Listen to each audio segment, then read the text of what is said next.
Hello friends, welcome to my channel. This is Vishal Kumar Kumawat and welcome to VK square.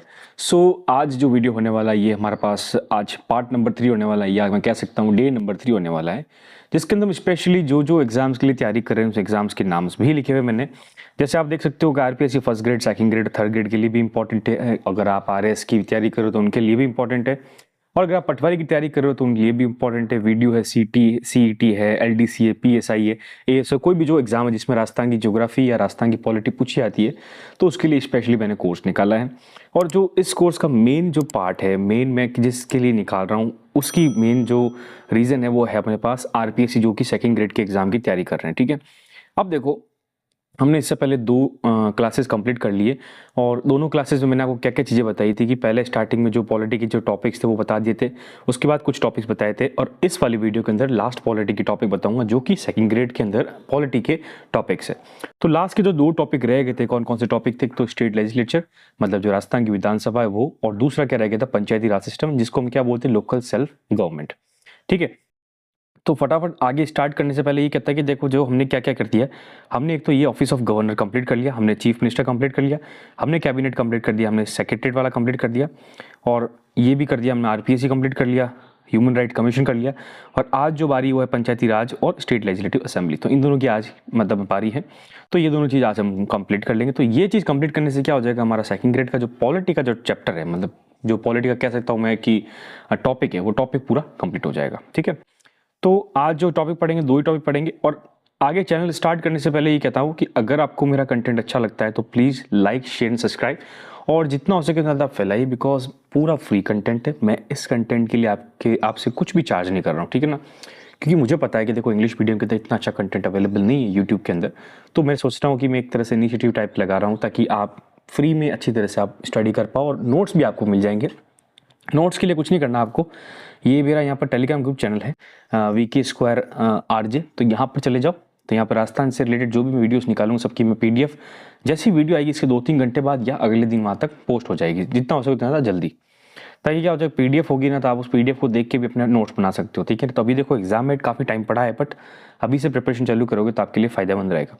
और मैंने काफ़ी सारी playlist भी निकाली, जैसे यहाँ पर प्लेलिस्ट निकाली मैंने राजस्थान ज्योग्राफी के लिए, जो बहुत डिटेल के अंदर या जिनको एकदम प्रॉपर वे से राजस्थान ज्योग्राफी कंप्लीट करनी, तो उनके लिए मैंने यहाँ पर सीरीज़ निकाली हुई। एक मैंने ये जो सीरीज़ चल रही है, सीरीज़ का भी मैंने यहाँ पर डाल दिया सेम टू सेम। तो और लास्ट में जैसे कि पटवारी की जो एग्ज़ाम की तैयारी करे, तो पटवारी के एग्ज़ाम आपको पता है कि पटवारी के एग्ज़ाम में मैथमेटिक्स और रीजनिंग के कुछ टॉपिक्स या कुछ क्वेश्चन आते हैं। मतलब ऐसा कंपलसरी नहीं है कि पटवारी के बारे में बात कर रहा हूँ, किसी भी एग्ज़ाम के अंदर आते हैं। तो उन सब के लिए मैंने यहाँ पर वीडियोज़ निकाली था, वहाँ जाके वीडियोज़ में भी चेक कर सकते हो। ठीक है, तो अब हमारा पास फटाफट हमारा टॉपिक जो कंप्लीट करते हैं। तो हमारा टॉपिक पहला है स्टेट लेजिस्लेचर।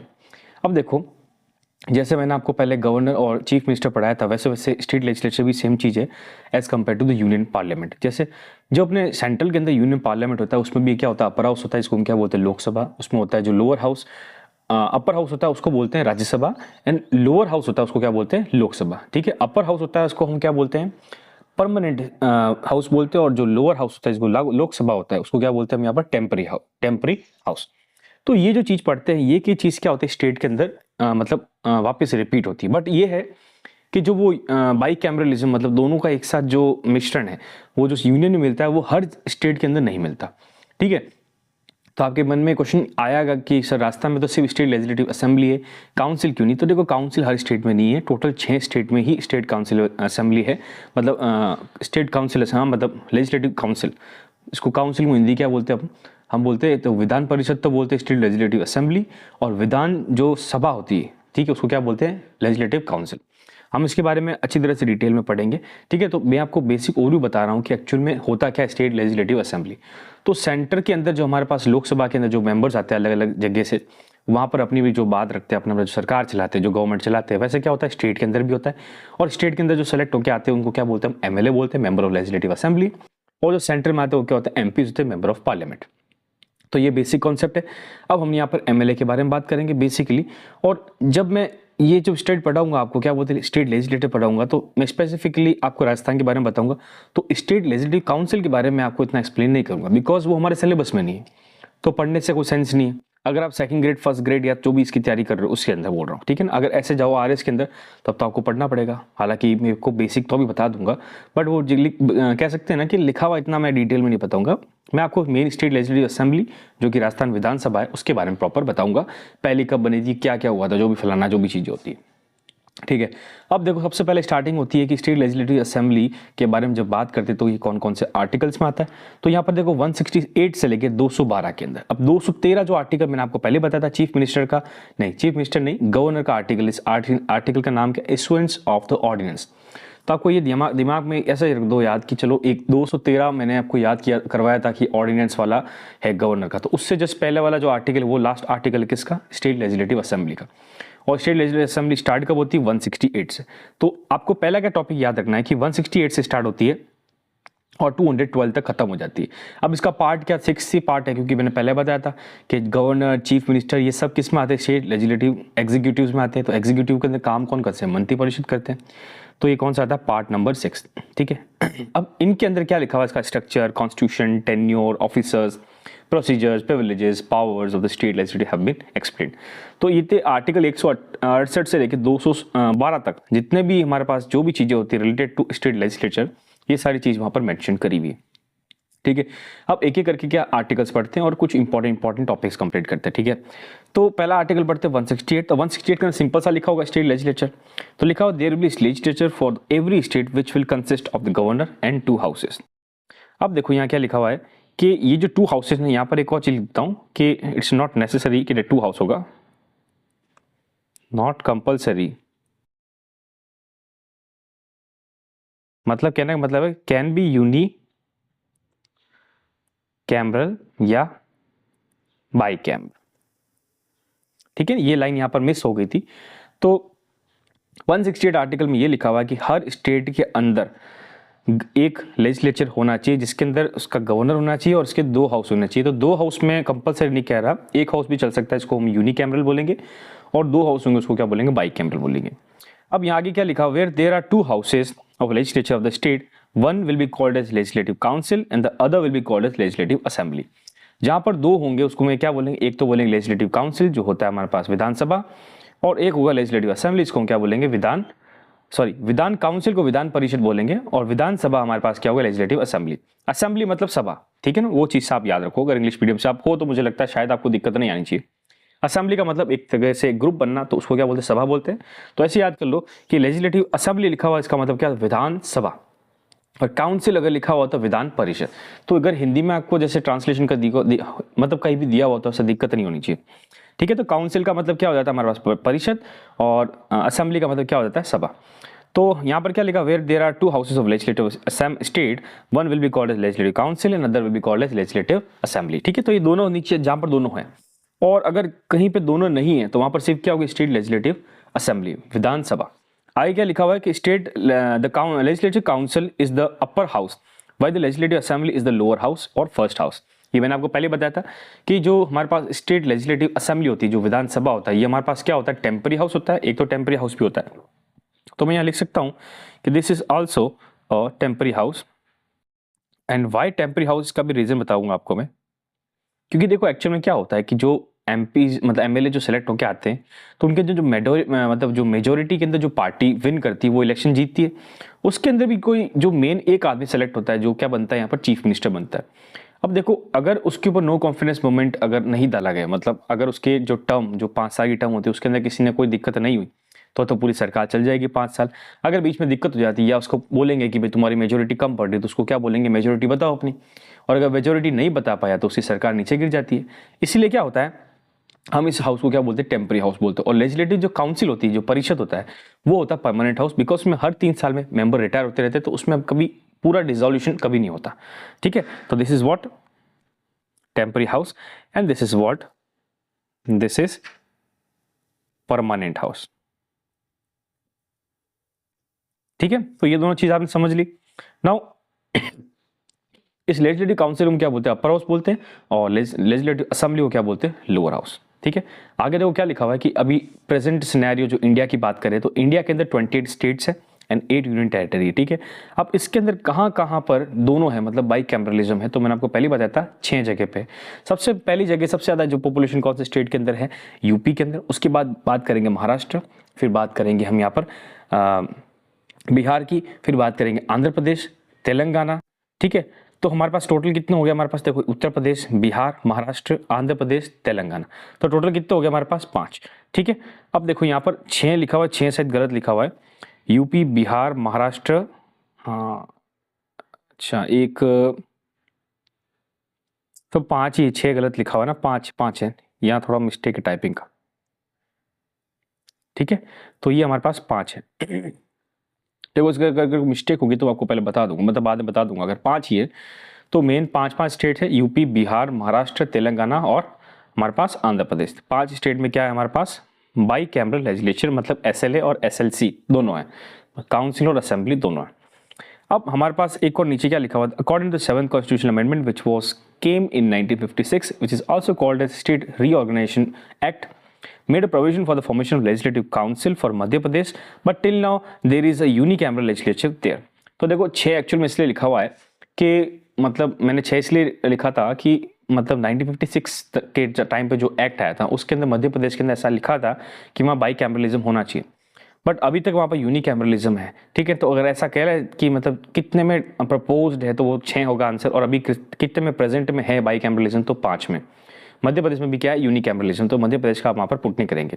अब मैं बात करेंगे राजस्थान की, जो हम इंपॉर्टेंटली जो मेनली बात करते हैं राजस्थान की, तो राजस्थान में कितने हैं, राजस्थान में हमारे पास है सिर्फ एक, विच is what, Vidhan Sabha, which is state legislative assembly only. ठीक है, क्योंकि जरूरत नहीं पड़ती, बिकॉज आगे बात करेंगे क्यों नहीं पड़ती।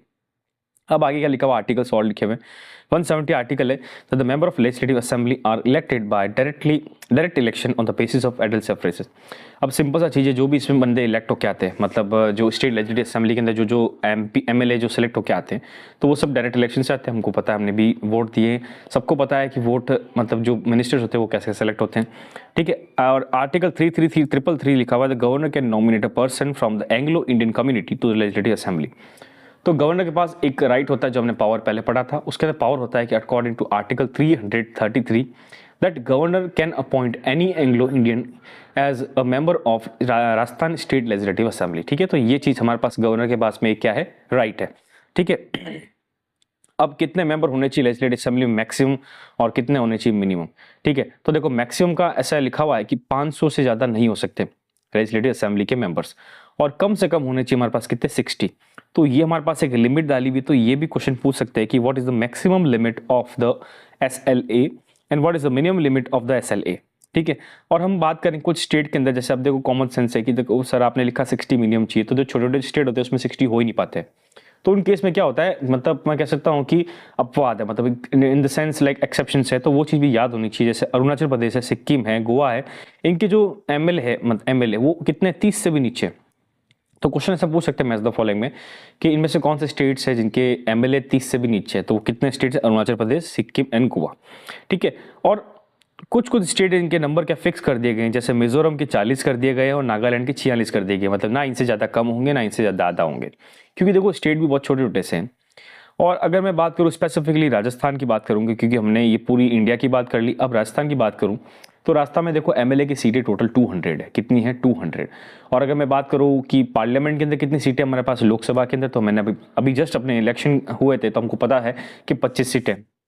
ठीक है, तो अगर मैं राजस्थान की SLA की बात करूं, मतलब स्टेट लेजिस्लेटिव असेंबली या विधानसभा की बात करूं, तो जिसके राजस्थान कितनी सीटें, 200 सीटें। तो ये वाला इंपॉर्टेंट है, यहाँ से आप इसको बहुत हाईलाइट कर देना, मैं इसको डबल हाईलाइट, ट्रिपल हाईलाइट कर लेता हूँ। ठीक है, तो ये वाली चीज़ इंपॉर्टेंट है। नेक्स्ट आर्टिकल पढ़ेंगे 332। तो 332 में क्या लिखा हुआ, रिजर्वेशन की बात करिए। The reservation in the state legislative assembly has been provided by the for the state schedule caste tribes in their proportion of their population. कहने का मतलब है कि ये जो आर्टिकल है, अब इस आर्टिकल के अंदर हमारे पास रिजर्वेशन की बात करी, किसको, ST SC को, मतलब schedule caste and schedule tribes को, इनको कुछ सीट दी हुई 200 के अंदर फिक्स परफेक्ट। तो जैसे मैं बताऊं कि आप ये याद करो 34:25, मतलब 34 और 25 हमारे पास सीट्स रिजर्व है, एक हमारे पास है SC, एक है ST। ठीक है, तो SC को कितनी सीट दी हुई 200 के अंदर से, 34 सीट रिजर्व करी हुई, और ST को कितनी सीट रिजर्व करी हुई, 25 सीट, कितने में से, 200 में से। राजस्थान की बात कर रहा हूँ, दिस इज स्पेसिफिकली राजस्थान। जिस पर टोटल कितनी सीट है 200। तो 200 में से इतनी सीट क्या करी, रिजर्व करी हुई राजस्थान के लिए। ठीक है, तो ये अब इंपॉर्टेंटली याद कर लेना, because 332 article is very important. और ये याद हो जाएगा तो आपको क्या हो जाएगा कि इससे क्वेश्चन बनेगा। ठीक है, क्योंकि रिजर्वेशन से का क्वेश्चन बनता ही बनता है।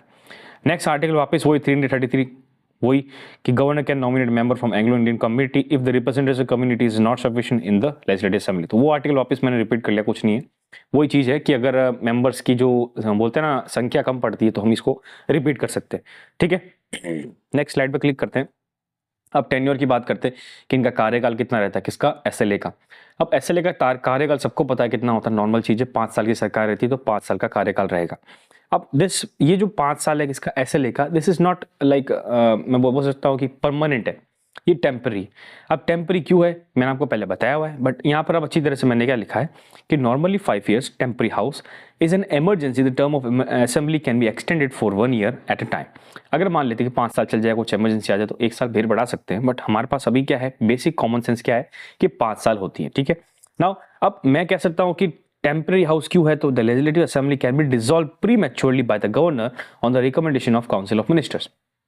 कहने का मतलब काउंसिल ऑफ मिनिस्टर एक साथ बैठे और उनको लगे कि हमारा जो लीडर है वो नहीं काम कर पा रहा है या नहीं, कुछ भी चीज़ की वजह से वो बोल सकते हैं कि इनएप्लीकेबल है। ठीक है, तो उसकी वजह से क्या होता है, काउंसिल मिनिस्टर्स एक साथ मिलकर मीटिंग बनाते हैं और बोलते हैं कि भाई ये जो भी बन रहा है, जो भी मतलब सीएम बनता है, जो भी मतलब मेजोरिटी के अंदर, तो वो उस चीज़ को नहीं संभाल पाता है, तो वो क्या करते हैं कि एक तरह सजेशन दे सकते हैं, रिकमेंडेशन दे सकते हैं किसको, गवर्नर को, ताकि गवर्नर उस जो पद पे मतलब जो कि पोस्ट पे सीएम बैठे हैं तो उनको वो हटा सकते हैं। ठीक है, तो अगर वो हटा लेना तो क्या हो जाएगा, सरकार क्या हो जाएगी, गिर जाएगी। अब सरकार गिर जाएगी तो वही बात होगी कि हमारे पास जो सरकार 5 साल की थी वो टेम्पररी है ही नहीं। तो हमने काफ़ी सारे पहले भी पढ़ चुके हैं सीएम के बारे में कि कई बार ऐसा हुआ है कि 1 साल 2 साल ही हुआ और नो कॉन्फिडेंस मूवमेंट या कुछ मेजोरिटी के लिए उनको बोला गया कि आप बताइए, तो वो डिक्लेयर नहीं कर पाए, तो उसके चक्कर में क्या होगी, सरकार खत्म। अब उसके बाद में क्या होता है कि वापस री इलेक्शन नहीं होता जब तक हमारे पास क्या होता है, सरकार ऐसे बैलेंस चलता है। ठीक है, तो ये हमारे पास मेन बेसिक कॉन्सेप्ट है टेन्योर का। ये स्टेट लेजिस्लेटिव असेंबली की बात करो क्योंकि इट इज नॉट फिक्स्ड। आगे बात करते हैं डीलिमिटेशन ऑफ असेंबली कॉन्स्टिट्यूंसी। अब डीलिमिटेशन मतलब जो भी मैं बता सकता हूँ कि स्टेट लेजिस्लेटिव असेंबली का जो भी मेंबर है, एमएलए, अगर वो अपने काम नहीं कर पा रहा है, जो भी मतलब सिस्टम होता है उसके हिसाब से, तो उसको हटाने का क्या क्या प्रावधान है, वो चीज़ हमारे पास क्या होती है, डीलिमिटेशन। हटाता कौन है, गवर्नर। अब देखो उसमें आर्टिकल और क्लॉजेस लिखे हुए हैं। एक तो 170 आर्टिकल है, इसमें सेकंड क्लॉज लिखा हुआ है, all constituency within each state shall have a near as equal possible equation equal population.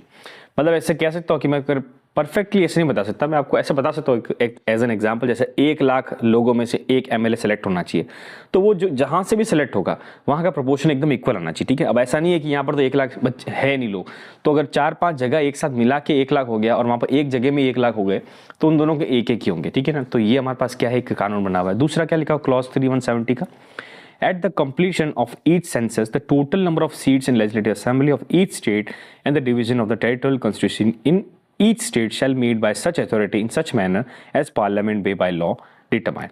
अब जो जो ये हमारे पास सीटें होती, जो जो हमारे पास प्रोपोर्शन होता है पॉपुलेशन का, डिटरमाइन कौन करता है, पार्लियामेंट। तो इस पूरे लॉ के अंदर ये लिखा हुआ है कि पार्लियामेंट डिसाइड करता है कि जो जो सीटें, जो जो चीज़ें होती हैं एमएलए की, वो कौन डिसाइड करता है, पार्लियामेंट। तो ये दोनों क्या हमारे पास हो गए, डीलिमिटेशन वाले टॉपिक्स हो गए। ठीक है, आगे बात करते हैं, हमारे पास कुछ हम राजस्थान की स्पेसिफिकली बात करेंगे, राजस्थान की। तो लेजिस्लेटिव असेंबली ऑफ राजस्थान या इन राजस्थान। ठीक है, अब यहाँ पर टेन्योर फर्स्ट असेंबली का कब था, कौन से टाइम से कब तक था, तो जो पहला टेन्योर था वो था 29 मार्च 1952 से लेके 23 मार्च 1957।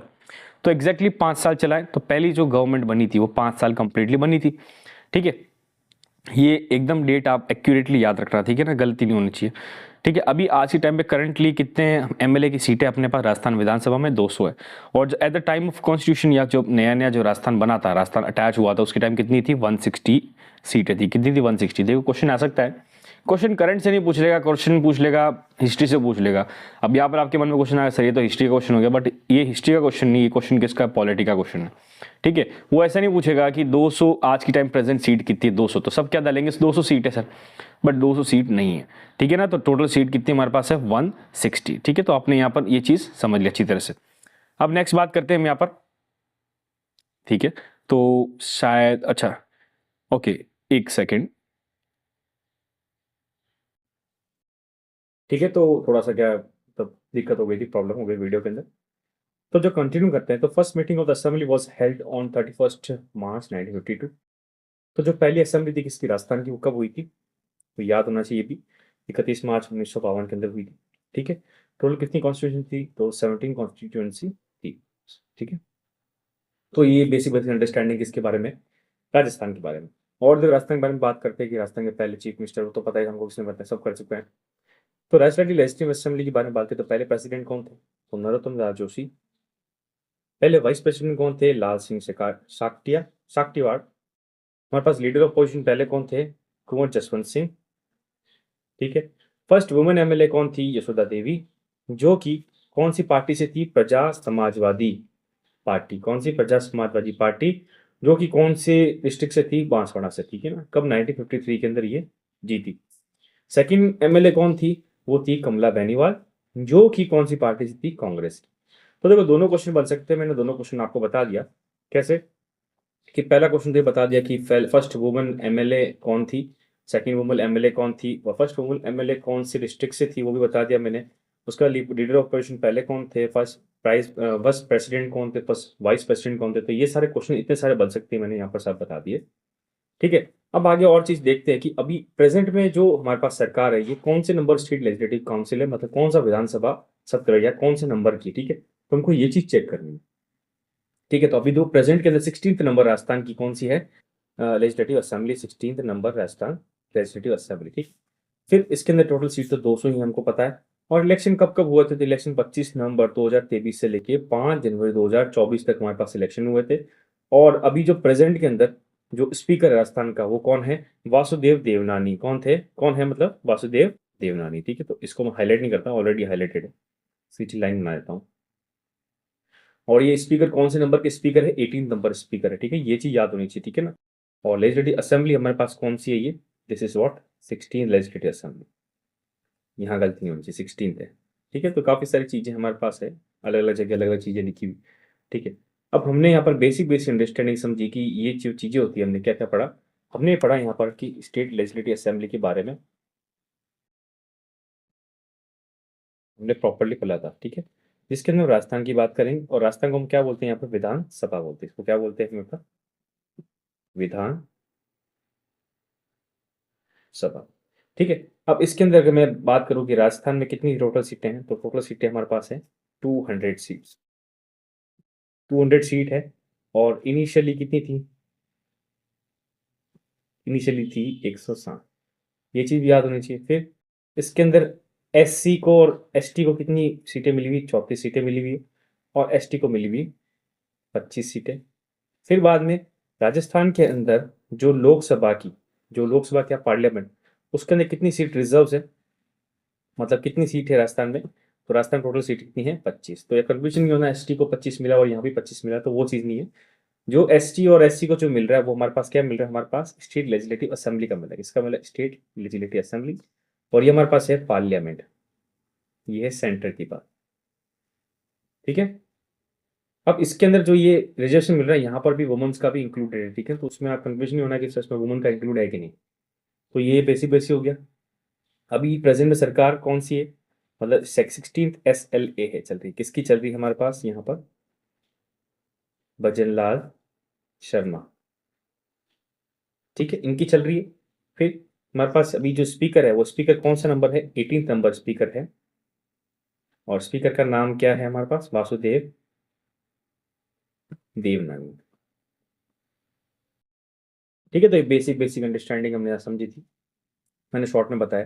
तो ये सब चीज़ें आपको क्लियर होगी, तो मेरे हिसाब से स्टेट लेजिस्लेटिव असेंबली आपके लिए क्लियर हो जाएगा। देखो जब क्वेश्चंस करेंगे तो आपको ज़्यादा समझ में आएगा। अभी क्वेश्चंस नहीं कर रहा, अभी मैं आपको सिर्फ बेसिक अंडरस्टैंडिंग बता रहा हूँ कि एक्चुअल में चीज़ है क्या। ठीक है। नेक्स्ट बात करते हैं। अभी हमारे पास जो अगला टॉपिक है, इस टॉपिक का नाम है पंचायती राज सिस्टम। अब पंचायती राज सिस्टम मेरे हिसाब से बहुत ज़्यादा इंपॉर्टेंट है, बिकॉज यहाँ से क्वेश्चन एक ना एक क्वेश्चन तो पक्का ही आता है। कोई भी एग्जाम उठा लो, भले आप फर्स्ट ग्रेड सेकंड ग्रेड उठाओ या आरएस उठाओ या कोई आप पटवारी का उठा लो या कुछ भी एग्जाम उठा लो, पीएसआई का, तो वहां पर क्या पंचायती राज से एक क्वेश्चन पक्का पूछा जाता है। इस पंचायती राज को हम तो यहाँ पर पंचायती राज बोलते हैं, बट एक्चुअल में इसको और किस नाम से हम जाने जाते हैं? इसको हम जानते हैं लोकल सेल्फ गवर्नमेंट। अब देखो ये सब जो लिखा हुआ है, ये सब लिखने से पहले आपको बेसिक अंडरस्टैंडिंग बताता हूँ कि देखो एक्चुअल में क्या क्या सिस्टम चलता है, अगर मैं यहाँ पर कह सकता हूँ कि सरकार चलने के लिए, सब चीज़ चलने के लिए, वो कह सकते हैं लिक्विडिटी या फ्लेक्सिबिलिटी, वो जो चीज़ें होती हैं ना, वो चीज़ क्या क्या होती है। अब देखो, मैं मानता हूँ कि जैसे अगर सेंट्रल की बात करो, सेंट्रल के अंदर हमें एक गवर्नमेंट बना दी, ठीक है। अब सेंट्रल में वहाँ दिल्ली में जाके बैठे हुए हैं। अब वो दिल्ली में जाके बैठे हैं तो वो हमारे राजस्थान के पूरे एक साथ जो भी डिमांड है वो सुनेंगे बिल्कुल। अब राजस्थान के अंदर हर डिस्ट्रिक्ट की जो डिमांड होगी वो कौन सुनेगा? वो सुनेगा हमारे पास विधानसभा, जो कि स्टेट लेजिस्लेटिव असेंबली जो अपने पास पैदा पड़ा। अब देखो ऐसा चीज़ है, अब कुछ-कुछ जगह जैसे एकदम बोलते हैं ना छोटा-छोटा रूट प्लेसेस क्या होता है? विलेज, मतलब गाँव के बारे में बात कर रहे हैं। अब हर गाँव के अंदर एक पर्टिकुलर घर के बाद में उसकी जो, मैं एक एग्ज़ाम्पल के रूप में कह सकता हूँ, रोड नहीं बन रही या उसकी जो सीवरेज का दिक्कत है। अब वो क्या वहाँ पर सीएम को जाके बोलेगा इस चीज़ के बारे में? नहीं बोलेगा।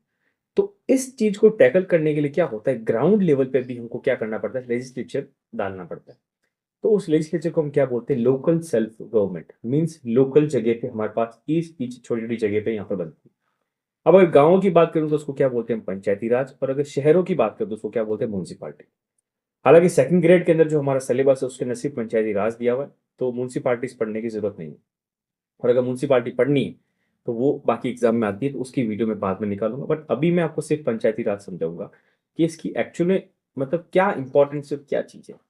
तो गाँवों के अंदर हमारे पास जो एडमिनिस्ट्रेशन चलता है, तो वो चीज़ किसके अंडर आती है? वो आती है हमारे पास local self government, which is also called as panchayati raj.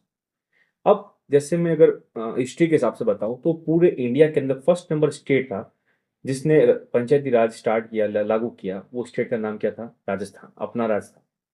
और कौन से डिस्ट्रिक्ट के अंदर हुआ था? डिस्ट्रिक्ट हुई थी नागौर। तो ये सब चीज़ें हम यहाँ पर चीज़ पढ़ेंगे। ठीक है। अब देखो मैंने कुछ बेसिक लिखा है अंडरस्टैंडिंग, देखो क्या लिखा हुआ मैंने कि पंचायती राज और village assembly existed as self governing institute with distinct and well defined function. तो ये हमारे पास में कह सकते हो सेल्फ गवर्निंग, मतलब आपस आप मतलब खुद ही काम करती है, ठीक है। इसके भी अलग इलेक्शन होते हैं, इसकी भी अलग अलग चीजें होती है, इसका अलग बजट होता है, इसका इलेक्शन कमीशन स्टेट का अलग आता है, इसका फाइनेंस कमीशन भी अलग होता है, ठीक है ना। सब चीजें अलग अलग होती है। नाउ राजस्थान के अंदर हमारे पास कितने प्रिंसिपल स्टेट थे? Now in Rajasthan principal state of Jodhpur, Bharatpur, Sirohi, Jaipur, Udaipur, Karauli enacted law on panchayati raj. मतलब कहने का मतलब ये है कि अगर जो इंडिया में फर्स्ट नागौर में जो स्टार्ट हुआ था अपने यहाँ पे, उससे पहले भी कहाँ का ये था, तो जो प्रिंसली स्टेट है, मतलब जो राजा का रूल था, तब भी हमारे पास पंचायती राज था। ये सभा, ये ग्राम, ये गांव, ये सब सिस्टम पहले से था हमारा, ये अंग्रेजों ने नहीं लाया, हमारे पास पहले से था। ठीक है। अगर मैं पहले बताऊं तो Bikaner state has its own gram panchayat act as early as 1928। तो 1928 के अंदर इनके पास एक्ट था, उस एक्ट का नाम क्या था? ग्राम पंचायत। कहाँ की बात कर रहा हूँ मैं यहाँ पर? बीकानेर की बात कर रहा हूँ, ठीक है ना। तो ये चीज याद रखनी चाहिए कि बीकानेर में था सबसे पहले, मतलब पंचायती एक्ट बनाया गया था। ऐसे तो था सब जगह, लेकिन एक्ट एक तरह से किसने बनाया गया था? बीकानेर में बनाया था। और राजस्थान की बात करें तो 1953 Rajasthan panchayat act was enacted and gram panchayat were established through out existed in the other state. तो सबसे पहले राजस्थान के अंदर आया था, कब आया था पंचायती राज? 1953 के अंदर, तो पूरे राजस्थान में लागू कर दिया गया था। और सबसे पहले था पूरे इंडिया के अंदर कि पंचायती राज कहाँ पर लगा, तो वो लगा हमारे पास राजस्थान के अंदर। ठीक है। अब राजस्थान के अंदर जब लगा, उससे पहले हम बात करते हैं, थोड़ा सा इसका हिस्ट्री पढ़ लेते हैं कि पंचायती राज एक्चुअल में आया कैसे, किस एक्ट के अंदर आया। तो दो तीन कमेटियां हैं, तो मेन जो दो कमेटी वो पढ़ते हैं, ठीक है। तो पहली कमेटी बलवंत राय मेहता कमेटी, ठीक है। नाउ ये जो कमेटी 1957 के अंदर आई थी, कब आई थी? 7 कॉन्स्टिट्यूशन अमेंडमेंट के जस्ट अगले साल आई थी, ठीक है। तो 1957 के अंदर ये आई थी, क्या आई थी? नाम इसका बलवंत राय मेहता कमेटी। नाउ इन्होंने क्या किया था? To evaluate the community and national expansion programme. They recommended a three-tier formation of Panchayati Raj institution and democratic decentralization. Now, what is this word decentralization? आपको मैंने पहले स्टार्टिंग में बता दिया पंचायती राज के अंदर कि ग्राउंड लेवल पे मुझे अगर हर चीज़ जो दिक्कत है वो पता करने के लिए हमको क्या जाना पड़ेगा? ग्राउंड लेवल पे जाना पड़ेगा। तो ग्राउंड लेवल पे जाने के लिए क्या होता है? जो बड़ी-बड़ी पावर होती है, जैसे सेंट्रल है या स्टेट है, तो इसको हमको क्या करना पड़ेगा? तोड़ना पड़ेगा। तो इस तोड़ने को क्या बोलते हैं? हम यहाँ पर डिसेंट्रलाइजेशन बोलते हैं। मतलब मैं एक ही जगह सेंट्रलाइजेशन नहीं होगा, मैं डिसेंट्रलाइज कर दूंगा। तो मैं अलग अलग पार्ट्स में डिवाइड करूंगा और वो अपने अपने इलाके संभालेंगे।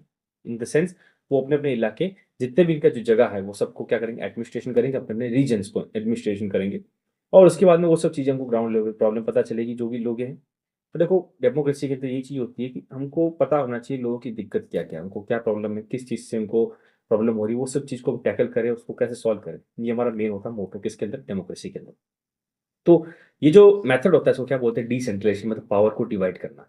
ठीक है, तो हमारे पास जो ये कमेटी थी कौन सी, बलवंत राय मेहता की, जो 1957 में आई थी। इस कमेटी ने क्या डिस्कस किया था, 3 टायर्स जो पंचायती राज सिस्टम इंस्टीट्यूशन डिस्कस किए थे। 3 टायर मतलब ग्राम, उसके बाद में ब्लॉक लेवल, उसके बाद में मतलब विलेज लेवल जिसको बोलते हैं सभा, फिर बाद में आता है हमारे पास कितना ब्लॉक लेवल जो तहसील होता है, और लास्ट में होता है जिला परिषद जिसको हम क्या बोलते हैं, district level.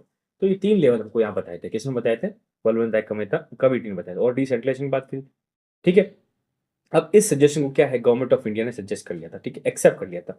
This suggestion was accepted by government of India and the president development council 1958 came into effect in April. तो ये कब इफेक्ट में आया था, स्टार्ट कब हुआ था, अप्रैल 1958 के अंदर स्टार्ट कर दिया गया। ठीक है, अब सबसे पहले मैं आपको पहली बताया था राजस्थान में हुआ था। तो इसके बाद में क्या होता है, इसी कमेटी को बेस करते हुए अपने राजस्थान के अंदर क्या हुआ था, सबसे पहले क्या निकला था, पंचायती राज सिस्टम या पंचायती राज इंस्टीट्यूशन डेवलप कर दिए गए थे। वो भी 3 टायर सिस्टम ही किए थे। तो on the basis of Balwant Rai Mehta Committee, the 3-tier system of Panchayati Raj was implemented from बगडारी। तो बगडारी विलेज नागौर डिस्ट्रिक्ट के अंदर हमारे पास है विलेज, वहां पर कर दिया गया। और कब किया था, 2 अक्टूबर 1959। तो ये याद होना चाहिए, राजस्थान सबसे पहले पंचायती राज जो ऑफिशियली कब लागू हुआ था, 1959 के अंदर। कब हुआ था, 2 अक्टूबर मतलब गांधी जयंती उस दिन ही हुआ था। और कहां पर हुआ था, नागौर डिस्ट्रिक्ट के अंदर, और गांव कौन सा था, बगडारी। ठीक है, thus Rajasthan became the first state in the country to implement the panchayati raj system. तो ये लाइन बिल्कुल इंपॉर्टेंट है कि पहला स्टेट बन गया था इंडिया के अंदर जिसने पंचायती राज का इंप्लीमेंटेशन कर दिया था। तो इसका मतलब पंचायती राज सबसे पहले स्टार्ट कहां से हुई, राजस्थान से स्टार्ट होती है। ये कॉन्सेप्ट आपको याद होना चाहिए। Now first elections under the Rajasthan panchayat elections panchayat समिति एंड जिला परिषद एक्ट 1951 वर हेल्ड एट इन सितंबर 1959, उसी साल में हुई थी। And with the already existing Panchayati eight the village level under Rajasthan panchayat act. तो पहले भी कुछ कुछ जगह थी, जैसे बीकानेर में मैंने बताया था, अब निकले हुआ है। ठीक है, now on October 1977 the Janata party government constituted new committee under chairmanship of Ashok Mehta. अब देखो, एक्चुअल में ये रास्ता में 59 में कर दिया था, बट इंडिया के अंदर ऐसा पूरा इंप्लीमेंटेशन नहीं हुआ था। तो जो 1977 में जो जनता गवर्नमेंट थी, उन्होंने क्या बोला था, एक और कमेटी बनाओ, उसके बारे में और हमको सुझाव दो कि हम उसके बारे में इंप्लीमेंट कर सके या नहीं कर सके। तो एक कमेटी नहीं बनी थी, उस कमेटी का नाम था अशोक मेहता कमेटी, जिनके हेड कौन था, अशोक मेहता कमेटी, जिन्होंने 1978 के अंदर सजेशन दिए थे। उन्होंने 2 टायर सिस्टम की बात करी थी, विलेज लेवल और जो ब्लॉक लेवल था, दोनों को एक एंटिटी बना के बता दिया था और एक डिस्ट्रिक्ट लेवल कर दिया था। ठीक है, तो इन्होंने क्या क्या बताया था कि दे कंबाइनिंग सेवरल विलेजेस एंड जिला परिषद at district level was recommendation. ठीक है, इन्होंने कुछ एक नई चीज जो इंपॉर्टेंट थी वो चीज करी थी, और उस चीज को मैं कह सकता हूँ कि वो चीज ज्यादा इंपॉर्टेंट थी, वो चीज हाईलाइट कर सकते हो आप। क्या हाईलाइट किया था, इन्होंने बताया था रिजर्वेशन के बारे में बात बोली थी। इन्होंने बोला था कि जैसे हमने अभी 200 सीट बारे में पढ़ा था स्टेट लेजिस्लेटिव असेंबली के अंदर, कि एसटी को एसटी एससी या वुमेन्स को जो सीट रिजर्व मिलती, वो रिजर्वेशन इसके अंदर भी मिलना चाहिए। तो उन्होंने ये रिजर्वेशन का जो प्रावधान थे यहाँ पर डाला था। सो इन्होंने बोला था they made provision for reservation for schedule caste and schedule tribes and women. तो ये भी इंपॉर्टेंट है और ये बहुत अच्छी चीज करी गई थी। सो इसकी वजह से क्या होता है, जो बाद में, जैसे अब मैं बताऊं कि आपके मन में क्वेश्चन आ रहा है, सर आप तो बोल रहे हो कि मेहता जो अशोक मेहता कमेटी ये है, ये बता रहा है 2 टायर सिस्टम, और जो इससे पहले बलवंत राय मेहता कमेटी उन्होंने बताया था 3 टायर सिस्टम। तो सिर्फ इंडिया में फॉलो क्या हो रही है, तो देखो ऐसा है कि ये जो 2 टायर 3 टायर ना, ये डिपेंड करता है पर्टिकुलर स्टेट्स पे। ठीक है, तो ऐसा फिक्स नहीं है कि 2 टायर सिस्टम ही चलेगा पूरी इंडिया में या 3 टायर सिस्टम चलेगा पूरी इंडिया में। ये पर्टिकुलर स्टेट्स के ऊपर डिपेंड करता है वो कौन सा टायर चलाते हैं। बट जो बेसिक बेसिक जो एंटिटीज है, जैसे कि रिजर्वेशन है, ये तो चीज़ें कंपलसरी हो जाएगी, टेन्योर होगा, जो फाइनेंस कमीशन होगा, स्टेट जो इलेक्शन कमीशन होगा, वो सब चीज़ें क्या हो जाएगी, फिक्स हो जाएगी।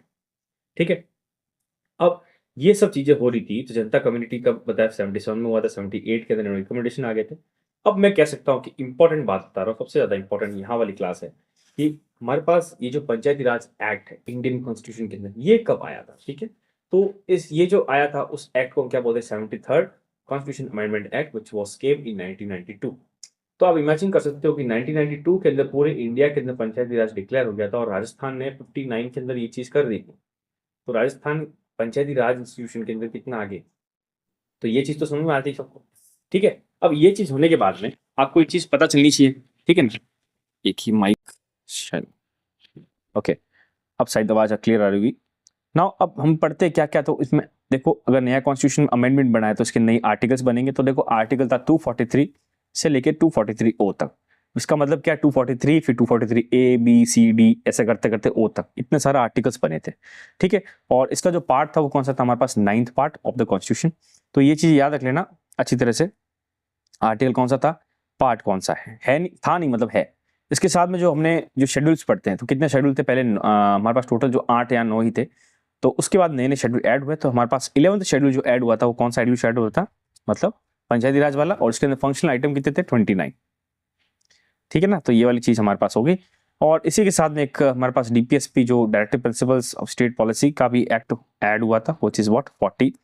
तो इसका बेसिक अगर मैं एक सेंटेंस में बताऊं तो organise the panchayati raj institution at every state level, every district level या एवरी स्मॉल लेवल, इसको क्या बोलते हैं, लोकल सेल्फ गवर्नमेंट, ठीक है। तो क्या क्या चीज ऐड हुई, देखो आर्टिकल 243 से लेकर 243 ओ तक article, part number 9, article number 40 which is what DPSP, और 11th नंबर शेड्यूल जिसके अंदर 29 फंक्शनल आइटम, इतनी सारी चीजें हमारे पास कॉन्स्टिट्यूशन में ऐड हुई। कब ऐड हुई, 1992 के अंदर, ठीक है। अब 73rd कॉन्स्टिट्यूशन अमेंडमेंट के बारे में और क्या पढ़ सकते हैं, provision of the act can be divided into 2 categories, 2 categories के अंदर एक कंपलसरी था, एक वॉलंटरी, ठीक है। तो ये चलो पढ़ने की जरूरत नहीं, ये नहीं आएगा क्वेश्चन में, ठीक है, ये ऐसे एग्जैक्ट गलत लिख दिया था, एक्स्ट्रा को सेंस नहीं। अब हम क्या पढ़ेंगे, एक एक आर्टिकल्स पढ़ेंगे। तो देखो पहला आर्टिकल है 243 आर्टिकल, 243 आर्टिकल स्टार्ट हो रहा है, तो इसका मतलब इसके अंदर डेफिनेशन होगी, तो definition of panchayati raj institution. फिर बाद में आर्टिकल है 243 ए। अब 243 ए के अंदर क्या है, ग्राम sabha. Gram sabha is what, the smallest level, smallest entity of the administration, मतलब the foundation of panchayati raj system, it is the body consisting of all registered voters of the panchayat area. Gram sabha performs a function at the village level as the state legislative may be by law provide, ठीक है। तो एक तरह से कह सकता हूं सबसे छोटे लेवल पे जो हमारे पास एडमिनिस्ट्रेशन दिखता है वो कौन सा, हमारे पास gram sabha. There will be at least 2 meetings of the gram sabha every year, तो ये भी कुछ प्रावधान किए हुए कि एटलीस्ट 2 मीटिंग तो होनी चाहिए ग्राम सभा की हर साल के अंदर, ठीक है। उसके बाद में इसका भी कोई कोरम होना चाहिए, कितना कोरम होना चाहिए, 1/10 ऑफ टोटल मेंबर्स कोरम होना चाहिए। मतलब अगर मान लेते हैं 100 मेंबर है किसके अंदर, ग्राम सभा के अंदर, तो 10 लोग तो आने ही चाहिए कोरम के अंदर, मीटिंग के अंदर, तो ये इसका कोरम है, ठीक है। ये सब चीजें याद रहनी चाहिए। फिर 243 बी की बात करते हैं, तो इसके अंदर क्या लिखा, कॉन्स्टिट्यूशन ऑफ ग्राम पंचायत, तो मतलब उसके अंदर लिखा हुआ है कि किस टाइप से चीजें फंक्शनिंग करेगी। तो act provide 3 tier system in every state consisting of panchayati Raj at village, intermediate and district level. अब देखो मैंने बताया आपको कि हर लेवल पे नहीं है, दिस इज ओनली स्पेसिफिक, मतलब बोलते specifically for Rajasthan. 3 tier system यहाँ पर डाल दिए गए, 2 टायर सिस्टम भी कहीं पे है। अब नंबर सी की बात करेंगे, तीसरे वाले बात करें 243 सी, तो इसमें क्या लिखा हुआ, स्ट्रक्चर। स्ट्रक्चर के अंदर मतलब क्या क्या होता है, जैसे विलेज पंचायत होती है, इसमें क्या होता है, एक सरपंच होता है, बाद में कुछ पंच होते हैं जो कि सब डायरेक्टली वार्ड्स के अंदर इलेक्टेड होते हैं, ठीक है। सरपंच मतलब देखो, पंच मतलब सबका, पंच मतलब एक जगह का पर्टिकुलर का हेड, और उन सब पंचों का जो हेड उसको क्या बोलते हैं, सरपंच, ठीक है, ये चीज। उसके बाद पंचायत कमेटीज होती है, directly elected by from the several territory council, तो इससे से लेवल बढ़ता जाता है, जब ब्लॉक में बढ़ेगा फिर डिस्ट्रिक्ट में बढ़ेगा, तो ये चीजें यहाँ पर होती है। इसको बाद में डिटेल में करेंगे, अच्छी तरह से मैंने एक स्लाइड बनाई है, ठीक है। फिर बाद में 243 डी, तो मेरे हिसाब से ये आप है ना बहुत ज्यादा इंपॉर्टेंट पुट कर लो, क्योंकि ये क्वेश्चन में बन सकता है, ठीक है। ये क्वेश्चन पूछ सकते हैं जैसे हमने जस्ट अभी पहले पढ़ा था कि रिजर्वेशन हम जब पढ़ते हैं तो 232 आर्टिकल है हमारे पास किसका, स्टेट लेजिस्लेटिव असेंबली का, जिसके अंदर रिजर्वेशन की बात करेगी। तो अगर पंचायती राज की बात करूँ तो कौन सा आर्टिकल में बात करी, 243 डी। इसमें क्या लिखा, reservation of the seats, reservation किसको दी हुई है, ST, SC एंड वुमेन्स, तीनों को रिजर्वेशन दी हुई है। It provide for the reservation of seats for the schedule caste, schedule tribes in proportion of the proportion and 1/3 reservation for women, ठीक है। तो देखो ऐसा फिक्स बताया नहीं गया कि ST, SC को मतलब जो शेड्यूल कास्ट या शेड्यूल ट्राइब है उनको कितना मिलेगा, बट ये जरूर लिखा हुआ है कि 1/3 जितनी भी सीट, अगर मान लेते 100 सीटें हैं तो इसमें से 30 सीटें फिक्स रिजर्व होगी किसको, वुमेन को। ये तो हो गया हमारे पास इंडिया लेवल पे। और मैं राजस्थान की स्पेसिफिकली बात करूँ तो राजस्थान में प्रावधान ये है कि राजस्थान में 50% जो सीट्स है वो रिजर्व होगी किसको, महिलाओं को, ठीक है। 50% reservation for women in panchayati raj according to Rajasthan government. तो ये वाली लाइन भी इंपॉर्टेंट है राजस्थान की जब बात करेंगे, ठीक है। और ये कब इंप्लीमेंट हुआ था, 2010 के अंदर हुआ था। 2010 के अंदर ये क्या बोला गया था राजस्थान गवर्नमेंट के अंदर, 50% हमारे पास सीटें क्या हो जाएगी, रिजर्व, ठीक है। तो ये चीज भी आपको अच्छी तरह से याद होना चाहिए। अगला आर्टिकल बात करेंगे 243E। अब 243E का क्या होता है, टेन्योर। अब इसका भी टेन्योर सेम ही होगा, 5 साल, ठीक है। और if the panchayat is resolve for any reason it will be necessary to undertake election within 6 मंथ। तो ये तो कॉमन सेंस है, this is also not a permanent. कहने का मतलब है कि ये भी वही चीज हो जाएगी, परमानेंट नहीं है। मतलब अगर बाई चांस जैसे पहले अगर सरपंच कुछ हो जाए, कुछ भी मतलब मेजोरिटी टूट जाए, तो उनको मेजोरिटी डिक्लेयर करनी पड़ेगी और नहीं हो पाए, डिसॉल्व हो जाए, तो 6 महीने के अंदर दूसरा इलेक्शन को करवाना पड़ेगा। ये चीज भी होगी ई। अब बात करेंगे 243F की बात करेंगे। इसमें क्या, डिस्क्वालिफिकेशन, वही चीज है सेम टू सेम। अगर कोई काम नहीं कर पा रहा ढंग से तो उसको हटाना कैसे, हटाने का जो मतलब प्रोसेस है, जो भी प्रावधान है, वो सब चीजें यहाँ पर लिखी हुई। If a member is disqualified for election to the legislature he shall be disqualified election of the panchayat. कह रहे हैं मतलब अगर वो लेजिस्लेचर से डिस्क्वालीफाई हो जाता है तो वो पंचायती से भी डिस्क्वालीफाई हो जाएगा, कॉमन सेंस है, ठीक है। नेक्स्ट आर्टिकल पढ़ेंगे 243G। अब 243G के अंदर क्या लिखा, powers, authority, responsibility and panchayat, ठीक है। तो ये सारी चीजें लिखी हुई। अब इसके बाद में जो अगला आर्टिकल है वो है हमारे पास 243H। 243H आर्टिकल क्या है, powers of panchayat to leave taxes and collect funds.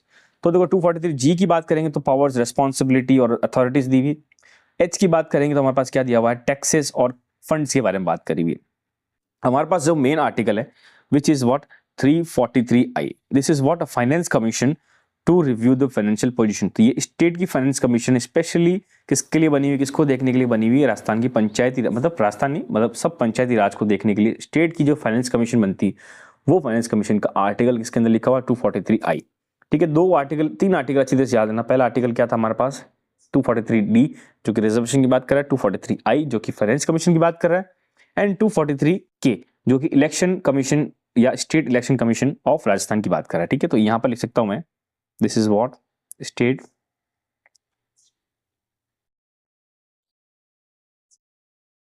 Election commission, ठीक है। अब 243J है, ऑडिटिंग की बात करें। 243K ये हमारे पास क्या है, इंपॉर्टेंट है, दिस इज व्हाट इलेक्शन के लिए। तो एक तो हो गया D, एक हो गया I हो गया, एक हो गया K। L हमारे पास है एप्लीकेबल फॉर यूनियन टेरिटरीज, तो ये यूनियन टेरिटरीज के लिए तो अपने यहाँ पर इंपॉर्टेंट इतना नहीं है, बट तो भी याद रखना पड़ेगा। M may not apply to certain areas, कुछ कुछ जगह पे जहाँ नहीं होता, जैसे जहाँ पैसा लगता है, पैसा इन द सेंस मतलब P है, ठीक है ना। ये पैसा का मतलब वो पैसा नहीं, पैसा मतलब ये है, ये एक एक्ट है, ये हमारे पास है पंचायती राज एक्सटेंशन स्पेशल एक्ट, ठीक है। जहां जहाँ पर ट्राइबल इलाका या कुछ जगह है इंडिया के अंदर वहां पर ये पैसा एक्ट लगाया हुआ है, ठीक है। आगे बाद में है 243N, इसमें कंटिन्यूस बताया कुछ रूल्स जो बाकी उनके बारे में लिखा हुआ है। और लास्ट जो आर्टिकल है विच इज व्हाट 243O, और इसके अंदर क्या लिखा, provision of interference by courts in electoral matters, ठीक है। तो कोर्ट्स का प्रोविजन किया हुआ अगर इलेक्टोरल मैटर्स किसके हो रहे, पंचायती राज के। तो हमने कितना 243 से लेके 243O तक हमने सारे आर्टिकल्स कंप्लीट कर लिए, ठीक है। मेरे हिसाब से देखो पंचायती राज के अंदर आपका थोड़ा थोड़ा डाउट या थोड़ा थोड़ा क्लियरेंस हुआ होगा पंचायती राज होता क्या एक्चुअल के अंदर। अब देखो ये तो एक मतलब कुछ मैं कह सकता हूँ कि हमारे पास स्लाइड्स है, मैंने ये भी मतलब कहीं से निकाली है कि जैसे विलेज पंचायत क्या होती है, ब्लॉक लेवल क्या होता है, डिस्ट्रिक्ट लेवल क्या होता है, उसके बारे में डिटेल लिखी हुई है। तो देखो अब जो इंस्टीट्यूट है राजस्थान के अंदर मतलब क्या बोल सकता हूँ कि पंचायती राज के अंदर वो क्या क्या है। पहला तो हमारे पास है ग्राम पंचायत, दूसरा है पंचायत कमेटी और डिस्ट्रिक्ट काउंसिल। अब ये चीज़ क्या है, देखो जो विलेज लेवल होता है सबसे छोटा वाला लेवल, उसके अंदर हमारे पास जो इंस्टीट्यूट होता है उसका नाम क्या होता है, ग्राम पंचायत। ब्लॉक लेवल जिसको बोलते हैं तहसील लेवल, तो उसको हम क्या बोल सकते हैं, पंचायत समिति बोलते हैं। उसके अंदर क्या है, पंचायत कमेटी। और जो जिला लेवल है जिसको डिस्ट्रिक्ट लेवल बोलते हैं सबसे टॉप पे, उसको क्या बोलते हैं, डिस्ट्रिक्ट काउंसिल या जिला परिषद। अब इसके अंदर इसके ज्यूरिडिक्शन और कॉन्स्टिट्यूशन क्या होता है, तो देखो ग्राम पंचायत में क्या होता है, सारे ग्रुप्स ऑफ विलेज या विलेज गांव या गांव के समूह वो सब आते हैं, ठीक है। तो इसके अंदर जो पोस्ट होती है वो क्या होती है, सरपंच होता है, एक होता है उप सरपंच जिसको हम क्या बोलते हैं डिप्टी सरपंच, और बाकी होते हैं पंच। खूब सारे पंच अलग अलग गांव से इकट्ठा हो गए, ठीक है। इकट्ठा होने के बाद उनमें से जो एक मेन मेजोरिटी के अंदर खड़ा होता है उसको क्या बोलते हैं सरपंच, और उसके अंडर में काम करने वाला क्या होता है डिप्टी सरपंच, अगर बाई चांस उसकी जो प्लेस है वैकेंट हो जाए। ये किसकी बात कर रहे हैं हम यहाँ पर, ग्राम पंचायत या विलेज लेवल की बात करें। ब्लॉक लेवल की बात करेंगे तो ब्लॉक लेवल में क्या होता है, ब्लॉक डेवलपमेंट होता है, या ब्लॉक मतलब ब्लॉक डेवलपमेंट होता है, जैसे इसमें विलेज होता है इसमें ब्लॉक डेवलपमेंट होता है। अब इसमें कौन कौन होता है, देखो एक तो होता है ब्लॉक का प्रधान, तो प्रधान होता है, ठीक है। दूसरा होता है डिप्टी प्रधान, और तीसरे होते हैं मेंबर्स। अब इसके अंदर क्या होता है, जैसे ये जैसे खूब सारे गांव हो गए, इन गाँव में से बड़े बड़े लोग सेलेक्ट होते हैं, मतलब इन द सेंस कि बड़ी बड़ी तहसील होती है। मैं छोटी गाँव की बात नहीं कर रहा, तहसील की बात कर रहा हूँ। जैसे अगर मैं इन द सेंस जैसे चलो मैं पाली की बात कर रहा हूँ, तो पाली के अंदर जो बड़ी बड़ी तहसील है, जैसे रानी तहसील है, सोजत तहसील है, ठीक है। तो ये जो तहसील है, बाली तहसील है, सुमेरपुर तहसील है, तो ये इतनी सारी तहसील है ना, तो ये सब तहसील किसके अंदर आएगी, हमारे पास ब्लॉक लेवल के अंदर आएगी, ठीक है। तो ये सब चीजें ब्लॉक लेवल में आएगी। तो इसके अंदर क्या होता है, इन सब का जो हेड होता है वो क्या होता है, प्रधान होता है। इसके अंदर काम करने वाला उप प्रधान जिसको डिप्टी प्रधान बोलते हैं, और बाकी सब क्या होते हैं, मेंबर्स। डिस्ट्रिक्ट की बात करेंगे तो डिस्ट्रिक्ट के अंदर क्या होता है कि जिला परिषद होता है, ठीक है। और इसके अंदर जो हेड होता है वो होता है district head, deputy district head और मेंबर्स। तो इसको मैं अगर हिंदी बोलूँ तो जिला प्रमुख या उप जिला प्रमुख, और बाद में क्या होता है इसके मेंबर्स होते हैं, ठीक है। अब मेंबर्स के बारे में डिटेल में बात करेंगे तो जैसे मैं अगर विलेज की बात करूं तो इसका होता है पंच, जो कि इलेक्टेड होता है बाय ग्राम सभा और 1 पंच फॉर ईच वार्ड, हर वार्ड का एक पंच होता है, ठीक है। Panch in the sense like head, तो वो मतलब आगे जो भी प्रॉब्लम्स होती है, जो भी दिक्कत होती है पब्लिकली, वो चीज़ें यहाँ पर एक्सप्लेन करता है, ठीक है। हम बात करेंगे ब्लॉक लेवल की, तो elected members ex officio members sarpanch of all panchayat state legislative assembly members of concern area. और डिस्ट्रिक्ट लेवल में बात करो तो elected members ex officio members all Lok Sabha members of the district, heads of all panchayat samiti of the district, all Lok Sabha Rajya Sabha and legislative assembly. अब देखो यहाँ क्या लिखा हुआ है, इसका मतलब क्या है। इसका मतलब ये है कि जब मैं गांव की बात करूंगा, प्रॉपर किसकी बात करूंगा, विलेज लेवल के अंदर, तो इसके अंदर जो पंच होते हैं ना वो अलग अलग वार्ड्स के सिलेक्ट होते हैं। और जो ब्लॉक लेवल होता है, तहसील के अंदर होता है, जो एमएलए अपने राजस्थान सेलेक्ट हुए हैं वो सारे क्या आ जाएंगे वहां पर automatically, they are what, ex officio members of sarpanch of all panchayati states. अब जिले की जब बात करूंगा, जिले के अंदर जो लोग एमपीज के अंदर सेलेक्ट हुए, मतलब लोकसभा राज्यसभा के अंदर, वो हमारे पास क्या होते हैं, ऑटोमेटिकली उसके मेंबर्स हो जाएंगे, ठीक है। इनके इलेक्शन, जैसे इलेक्शन देखो तो मैं बात करूंगा विलेज लेवल की, तो विलेज लेवल के इलेक्शन होता है डायरेक्टली, और जो ब्लॉक के होते हैं उसके भी डायरेक्ट होते हैं, क्योंकि एमएलए भी डायरेक्ट सेलेक्ट होते हैं, और जो एमपीज होते हैं वो भी डायरेक्टली सेलेक्ट होते हैं। तो ये सब चीज डायरेक्ट इलेक्शन होता है, इनडायरेक्ट इलेक्शन कहीं पे नहीं होता। क्वालिफिकेशन चाहिए तो विलेज की बात करूँ 21 साल चाहिए, तीनों की 21 साल चाहिए, ठीक है। क्वालिफिकेशन तीनों की, मतलब एज की बात करो तो एज तीनों की क्या चाहिए, 21 साल चाहिए। फिर कितने होने चाहिए मेंबर्स, कितने होने चाहिए मिनिमम या मैक्सिमम कितने होने चाहिए, तो मैं अगर विलेज की बात करूंगा तो मिनिमम कितने होने चाहिए, 9 पंच होने चाहिए, ठीक है। अगर population exceeding 3000, 2 additional panch for every 1000 और पार्ट ऑफ, मतलब कहने का मतलब है कि जो मिनिमम कम से कम 9 पंच होने चाहिए, और अगर 3000 से ज्यादा पॉपुलेशन चली जाए तो हर 1000 पे एक हमारे पास सरपंच प्लस हो जाना चाहिए, ठीक है। अब बात करेंगे ब्लॉक के अंदर, तो मिनिमम कितनी होनी चाहिए, 15। अगर पॉपुलेशन 1 लाख से 1 लाख 2 एडिशनल मेंबर्स, मतलब कहने का मतलब ये है कि अगर मिनिमम तो 15 होनी चाहिए, अगर 1 लाख से ज्यादा पॉपुलेशन हो जाए तो 2 मेंबर्स हर 15,000 के ऊपर प्लस हो जाएंगे। मतलब जैसे मान लेते हैं 1 लाख हो गई पॉपुलेशन, ठीक है। अब 1 लाख पॉपुलेशन से बढ़ गया है, मैं मान रहा हूँ कि 1,30,000 हो गया, तो हमारे पास 15,000 के कितने हुए, 2, तो पर 15,000 पे एक एमएलए लाना है। तो पहले अगर कितने हुए थे, 15 एमएलए थे, अब मैं बोल रहा हूँ कि हर 15,000 पे एक लाना है, तो हमारे पास 30,000 के अंदर 2, तो 15 के अंदर 2 प्लस के 2, कितने हो गए, 17। तो ये कॉन्सेप्ट भी आपको अच्छी तरह से याद रखना, ठीक है, क्वेश्चन पूछेगा इसमें। अब बात करेंगे डिस्ट्रिक्ट लेवल के अंदर, बात करेंगे जिला के अंदर, तो इसमें मिनिमम होना चाहिए 17, ठीक है। और 2 एक्स्ट्रा होने चाहिए अगर एडिशनल 1 लाख और part therefore if population exceed 4 lakh. कहने का मतलब अगर 4 लाख से ऊपर पॉपुलेशन चले जाए, 4 लाख तक तो मिनिमम कितने चाहिए, 17। अगर 4 लाख से पॉपुलेशन ज्यादा हो जाए तो हर 1 लाख पे कितने होने चाहिए, 2 एक्स्ट्रा होने चाहिए। कितना होने चाहिए, 2 एक्स्ट्रा होने चाहिए। तो कॉमन सेंस है। अब इनके रेजिग्नेशन किस किस को दे सकते हैं, कौन ले सकता है, तो देखो जो विलेज की बात करूंगा तो इनको डेवलपमेंट ऑफिसर होता है, उनको रेजिग्नेशन जाता है, ठीक है। और यहाँ पर जो विलेज की, मतलब किसकी बात करूं, ब्लॉक लेवल की बात करूं, और ये रेजिग्नेशन कौन दे रहा है, मेंबर्स दे रहे हैं, नॉट द हेड। मतलब विलेज के अंदर जो सरपंच है और इसमें जो प्रधान है और उसके अंदर जिला प्रमुख, वो नहीं, उनकी बात नहीं कर रहा मैं, किसकी बात करूं, मेंबर्स की बात कर रहा हूँ। तो रेजिग्नेशन जो मेंबर्स होगा विलेज का, वो किसको देगा, डेवलपमेंट ऑफिसर को। फिर बाद में जो प्रधान के जो नीचे मेंबर्स है, मतलब किसके, तहसील के जो मेंबर्स है वो किसको देंगे रेजिग्नेशन, प्रधान को देंगे। और बाद में जो जिले के अंदर जो हमारे पास मेंबर्स हो किसको देंगे रेजिग्नेशन, जिला प्रमुख को देंगे, ठीक है। और अगर जो चेयरमैन है, मतलब जैसे कह सकते तो सरपंच, प्रधान और जिला प्रमुख, उनकी बात करूँ वो किसको देंगे रेजिग्नेशन। तो जो रेजिग्नेशन है, डेजिग्नेशन ऑफ चेयरमैन, ठीक है, मतलब कहने से वो रिजर्वेशन बाद बात करेंगे, मतलब रेजिग्नेशन बाद में बात करेंगे। तो पहले बात करते हो डेजिग्नेशन। डेजिग्नेशन मतलब इनका जो हेड, मतलब ऑफिस क्या होगा, ऑफिस विलेज का क्या हो जाएगा, हेड, प्रधान का हो जाएगा प्राइम, और जिला प्रमुख है, तीनों चीज होगी। अब इलेक्शन ऑफ द प्रेसिडेंट, ठीक है, directly elected on the basis of majority of all adult members of the gram sabha. अब इनके जो प्रेसिडेंट इन द सेंस, वो नहीं बोल रहा president of India, president in the sense कि गांव का प्रेसिडेंट कौन होगा, सरपंच, ब्लॉक का प्रेसिडेंट कौन होगा, प्रधान, जिले का कौन होगा, जिला प्रमुख। तो ये चीजें हैं। तो उन सबका जो इलेक्शन होता है वो कैसा होता है, तो देखो हम बात करेंगे किसकी, सबसे पहले बात करेंगे सरपंच की बात करेंगे। सरपंच क्या होता है, डायरेक्टली इलेक्टेड होता है, और डायरेक्टली इलेक्टेड खूब सारे पंच होते हैं, वो अपने क्या अंदर से एक बंदा, मेजोरिटी जो मेन होता है हेड, उसको सेलेक्ट कर लेते हैं, वो बंदा सेलेक्ट हो जाता है। ब्लॉक लेवल की जब बात करेंगे तो ये भी डायरेक्ट इलेक्शन होता है, बट इसमें क्या होता है, खूब सारे जो प्रधान के नीचे जो मेंबर्स आते हैं किसके, ब्लॉक लेवल के, वो सब एक साथ इकट्ठा होकर कोई प्रधान को सेलेक्ट करते हैं। और सेम चीज में होती है किसके अंदर, जिला प्रमुख के अंदर होती है। अब रेजिग्नेशन ऑफ चेयरमैन, अब मैं बात करूंगा रेजिग्नेशन, जो पहले मैं बात करी थी, चेयरमैन रेजिग्नेशन किसको देगा, तो चेयरमैन जो होगा किसका, विलेज का, वो डेवलपमेंट ऑफिसर को देगा। और जो ब्लॉक लेवल का वो किसको देगा, जिला प्रमुख को देगा। और जो जिला प्रमुख अगर चाहता है रेजिग्नेशन देना तो किसको देगा, district, sorry not district, divisional commissioner. अब डिविजनल कमिश्नर क्या होता है, देखो हर जिले का एक कलेक्टर होता है, ठीक है। अब 3-4 जिले एक साथ मिल जाते हैं, उन सबको क्या बोलते हैं, हम यहाँ पर डिवीजन बोलते हैं। जैसे जोधपुर डिवीजन में काफ़ी सारे जिले आते हैं, जयपुर में काफ़ी सारे आते हैं, अजमेर में काफ़ी सारे आते हैं, उदयपुर में काफ़ी सारे आते हैं। तो ये सब एक साथ जो ग्रुप ऑफ जो जिला होता है, इन सब कलेक्टर्स का जो हेड होता है वो कौन होता है, डिविजनल कमिश्नर, जो कि डिविजनल का हेड होता है।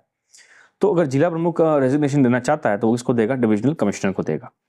ठीक है, वाइस प्रेसिडेंट की बात करेंगे, मतलब इन द सेंस डिप्टी की बात करेंगे सब, तो इनका डिप्टी सरपंच होगा, इसका होगा डिप्टी हेड, इसका होगा डिप्टी डिस्ट्रिक्ट हेड। इनके इलेक्शन कैसे होंगे, तो ये भी देखो डायरेक्टली है, ऐसे मतलब डायरेक्ट इलेक्शन होंगे तीनों के, और तीनों क्या में से सेलेक्ट होकर के रखेंगे कि भाई डिप्टी कौन बनना चाहेगा। इनके रेजिग्नेशन क्या होगा, इनसे जस्ट ऊपर वाली पोस्ट में जो बैठे हैं टॉप पे, जो चेयरमैन है, उन सबको रेजिग्नेशन जाएगा। अगर मैं विलेज की बात करूँ तो विलेज वाला क्या होगा, विलेज वाला जो डिप्टी मतलब सरपंच होगा, उप सरपंच, वो सरपंच को देगा। ब्लॉक की बात करोगे तो उप प्रधान किसको देगा, प्रधान को देगा। और यहाँ पर जो डिप्टी या उप जो जिला प्रमुख है उसको देगा, जिला प्रमुख को देगा। तो कॉमन सेंस है। अब इनकी जो मीटिंग की बात करूँ तो मीटिंग कितनी होनी चाहिए हर साल के अंदर, तो मीटिंग देखो, मीटिंग का शायद आगे नहीं, चलो इसमें लिखा हुआ है, तो meetings at least once every 15 days, हर 15 दिन में एक होनी चाहिए किसकी, विलेज की बात कर रहा हूँ। और हर महीने में एक होनी चाहिए किसकी, ब्लॉक की।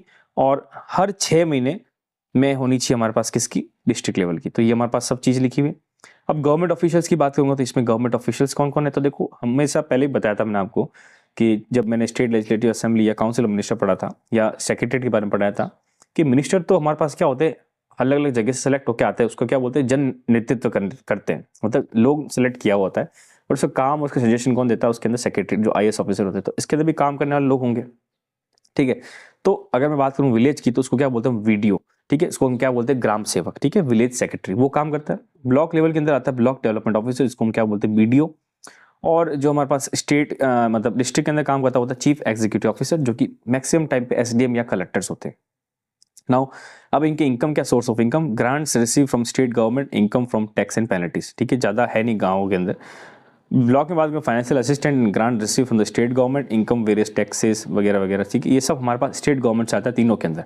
ठीक है, अब इनका काम क्या क्या होता है, ये लिखा हुआ है कि देखो, अगर मैं विलेज की बात करूँ, providing sanitation, drinking water, health service, arranging light, तो बेसिक जो मतलब हाउस होल्ड में जो चीज़ें चाहिए होती है वो सब अवेल कराना। ब्लॉक के अंदर भी यही होता है, बस थोड़ा सा लेवल उनका अलग होता है, इसमें फर्टिलाइजर कंस्ट्रक्शन के बारे में भी चीज़ें प्लस हो जाती है, और इस जिला के अंदर पता है और चीज़ें प्लस हो जाती है। तो हमारे पास ये क्या होता है, बेसिक जो हमारे पास क्या होता है कि विलेज लेवल पे क्या होता है, ब्लॉक लेवल पे क्या होता है, और हमारे पास डिस्ट्रिक्ट लेवल में क्या क्या होता है, ये सब चीज़ें मैंने यहाँ पर एक्सप्लेन करी। ठीक है, ये लास्ट स्लाइड है। इस स्लाइड के अंदर और क्या लिख सकता हूँ, मेजर इंस्टीट्यूशन बता सकता हूँ पंचायती राज के। तो कहाँ का क्या क्या डेवलप मतलब सिचुएटेड है, तो देखो, Indira Gandhi institute of panchayati Raj and rural development which is situated in Jaipur, establish in 1989। तो ये चीज़ भी याद रखनी है कि ये बहुत इंपॉर्टेंट है। ऐसा क्वेश्चन पूछ सकते हैं सेकंड ग्रेड के अंदर या कहीं भी पटवारी कोई भी एग्जाम के अंदर।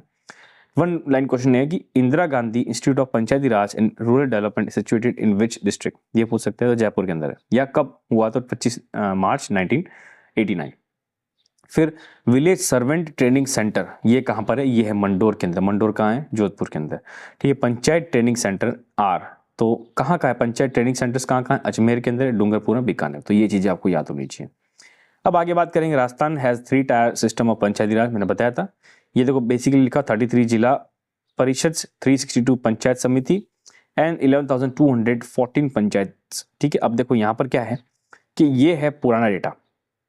पहली सी बात, सिंपल सी बात है कि 33 डिस्ट्रिक्ट अब रही नहीं, अशोक गहलोत जी ने इसको 50 कर दिया था, और अभी प्रेजेंट के अंदर काफ़ी सारा डिस्प्यूट चल रहा है कि और इसको कम कर दो। काफ़ी सारे डिस्ट्रिक्ट के जो डिस्ट्रिक्ट हटाने का सोच रहे हैं, और काफ़ी सारी मतलब जिला संभाग जो हटा भी दिए। तो इसलिए अभी आप इस चीज़ में मत पड़ो कि कितने जिले हैं, कितनी पंचायत समिति है, कितनी पंचायत से। आपको ये समझ लो कि पंचायत कितनी, ये चीज़ पढ़ लो, और पंचायत समिति बदलो। देखो ब्लॉक कभी चेंज नहीं होंगे, ठीक है ना। ब्लॉक्स चेंज होंगे तो ज़्यादा डिफरेंस नहीं आएगा, तो चलो ब्लॉक भी छोड़ दो, बिकॉज हाँ ब्लॉक से भी जिले बने हैं, तो ब्लॉक को मत पढ़ो। आप क्या पढ़ो, सिर्फ पंचायत पढ़ो कि कितना 11,214 पंचायत समिति है, नॉट समिति, ओनली पंचायत समिति। क्या हो जाएगा, ब्लॉक लेवल, और जिला परिषद क्या हो जाएगा, डिस्ट्रिक्ट लेवल। ठीक है, तो हमारे पास ये चीज़ें हमारे कंप्लीट हो गई। तो अब मुझे लगता है कि इस वीडियो के अंदर हमने दोनों टॉपिक अच्छी तरह से एक्सप्लेन समझ लिया है। ठीक है, तो ये दोनों टॉपिक भी कंप्लीट हो गए। तो मेरे हिसाब से सेकंड ग्रेड का जो राजस्थान पॉलिटी का जो कोर्स है वो कंप्लीट हो गया तीनों वीडियो के अंदर। ठीक है, आपको कुछ नहीं करना है, तीनों वीडियो एक और वापस 2-3 बार, 3 बार, 4 बार, 5 बार, जितनी बार हो सके उतनी बार रिपीट कर लो। ठीक है, ये टेलीग्राम ग्रुप चैनल है, यहाँ चले जाओ, और यहाँ पर आपको सारी जो PDF है वो मिल जाएगी। ठीक है, सो बस नेक्स्ट वीडियो में मिलेंगे। Thank you very much.